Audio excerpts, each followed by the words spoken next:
Olha só, essa semana foi publicado uma notícia de um artigo que saiu no mês de maio, que me fez pensar bastante no tudo que a gente ainda não sabe a respeito da vida, né?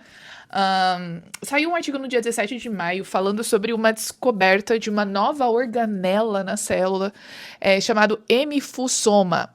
E eu vou explicar um pouquinho sobre essa organela daqui a pouquinho, mas deixa eu contextualizar. Eu vou ativar aqui meu modo professora de biologia para dar um panorama para você rapidamente e para você poder entender por que que é interessante a gente pensar nessa organela aí. Dentro da célula, a nossa célula, considera ela como uma cidade. A nossa célula, ela é completamente organizada e tem vários setores que cuidam de muitas funções diferentes. E, de fato, essa questão de uma cidade organizada é bem interessante para a gente falar da célula, para vocês entenderem como a vida, ela funciona de uma forma ordenada. Não há um caos, né? As coisas, cada uma tem a sua função e, muito possivelmente, você tem funções que são muito relacionadas. Uma coisa depende da outra. A vida não é coisa de amador, não. A vida é coisa de profissional. Na nossa célula, a gente tem, por exemplo, um lugar que é a mitocôndria, que é muito importante. Uma das funções dela é produzir a nossa energia, né? Pegar ali a molécula da glicose, passar por uma série de reações e processos para fazer ATP.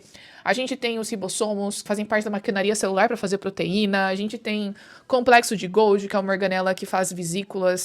A gente tem retículo endoplasmático, enfim, né? Um monte de organela que eu tenho certeza que você lembra de ter visto na escola alguma coisa parecida. O importante aqui é entender que na célula há ordem, na célula há uma organização.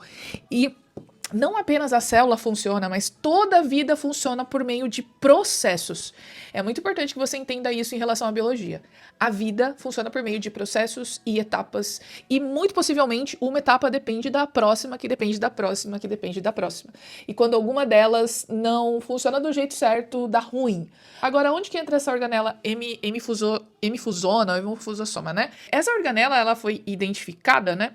E ela tem uma função bem interessante. Imagina que você tem, assim, duas bolinhas de sabão, sabe? Aquelas bolinhas quando a gente pega ali aquela água com detergente, fica assoprando e faz umas bolinhas de sabão. Imagina que você tem duas bolinhas de sabão e essas bolinhas de sabão estão grudadinhas. Existe uma área em que elas estão em contato.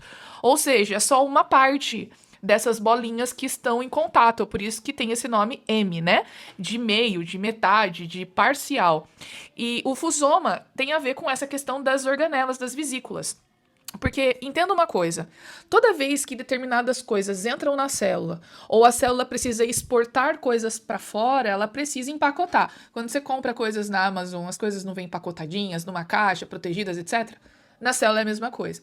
E essa organela, essas duas bolinhas de sabão, são essas vesículas, são esses pacotes que a célula produz, né? Às vezes são substâncias, enzimas que são exportadas e transportadas na própria célula. Às vezes são vesículas de secreção, como, por exemplo, alguns hormônios que saem da célula e vão para a corrente sanguínea, né? Então, a função dessas organelas, essa hemifusoma, que foi descoberto e foi descrito nesse artigo do dia 17, que inclusive está aqui no post a descrição, tem exatamente a ver com essa questão de produzir essas vesículas que podem ser usadas para diversas funções. Agora, o meu ponto é o seguinte, veja, nós estamos em 2025 e ainda tem cientista descobrindo organela na célula.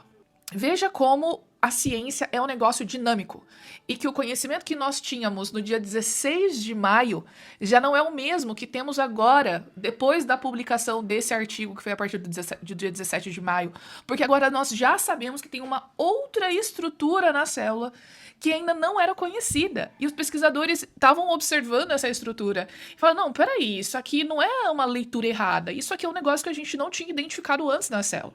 E agora, os livros de biologia e as páginas de biologia vão precisar ser atualizadas, porque tem um negócio novo que foi descoberto. Consegue entender o caráter dinâmico da ciência e como as coisas podem mudar de um dia para o outro? Apesar de a ciência ter seus métodos super confiáveis, verificados, revisados por pares.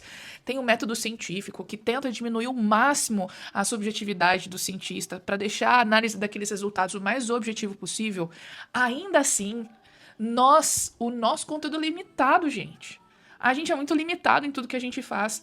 O nosso método é limitado. Então tem coisas que a gente simplesmente não consegue medir, não consegue alcançar, não consegue observar, não consegue verificar. E aí, o que a gente faz? E você que já me conhece há um tempo aqui, provavelmente já sabe onde eu quero chegar. quando a gente fala da relação entre fé e ciência, de fato, há algumas áreas que a gente não consegue ter acesso, porque a gente não tem método para isso. Então, nessas situações, a gente precisa ficar com as hipóteses, porque o nosso método é muito limitado. Veja que até 2025 ninguém tinha observado, descrito essa organela, e isso só foi feito em 2025. Por quê? Talvez a tecnologia disponível hoje permita esse tipo de observação, descrição, e até mesmo medir o que essa organela faz, o que ela produz, do que ela é feita, né? Ela é feita de lipoproteína, ela é feita de lipídio de proteína, mesma composição da membrana plasmática. Então, assim, isso é muito interessante. Veja como a gente não sabe basicamente nada. E quando eu penso nisso, eu lembro daquelas primeiras imagens do James Webb, e a gente vê que num quadradinho desse tamanhozinho de foto, as milhares de estrelas e galáxias que aparecem ali, e quem somos nós no meio disso tudo? Quem somos nós no meio desse vasto conhecimento e dessa natureza tão complexa, organizada, ordenada que existe aqui no nosso planeta? Nós somos seres humanos falhos, limitados pela nossa própria compreensão, cognição, pelo aquilo que a gente pode fazer. E tem coisas que a gente não consegue acessar, né? E para essas coisas que a gente não consegue acessar, que a gente não consegue medir, que a gente só pode hipotetizar, o que a gente só pode extrapolar, o que a gente só pode imaginar, é aí que a nossa cosmovisão faz diferença, porque ou a gente decide que só o que tá aqui é o que importa, ou a gente entende que pode ser que tenha mais, pode ser que tenha alguém que esteja controlando e que justamente tenha feito as coisas nessa ordem, nessa organização, enfim. Entenda que isso aqui que eu tô fazendo com vocês é um raciocínio filosófico, né? E não tem problema nenhum nós termos bases filosóficas naquilo que acreditamos. Porque, não sei se você sabe, mas a teoria da evolução, ela é construída em cima de bases filosóficas. Não tem nada de muito diferente não, tá, gente? Por isso que é importante a gente entender como as coisas funcionam. E é legal a gente ver essas coisas na natureza, porque faz muito sentido a gente entender isso e relacionar com aquilo que a gente acredita. Veja que essas evidências nos dizem que tem algo mais, nos dizem que tem... pelo menos a gente interpreta assim, né? Por quê? Por causa da nossa cosmovisão cristã.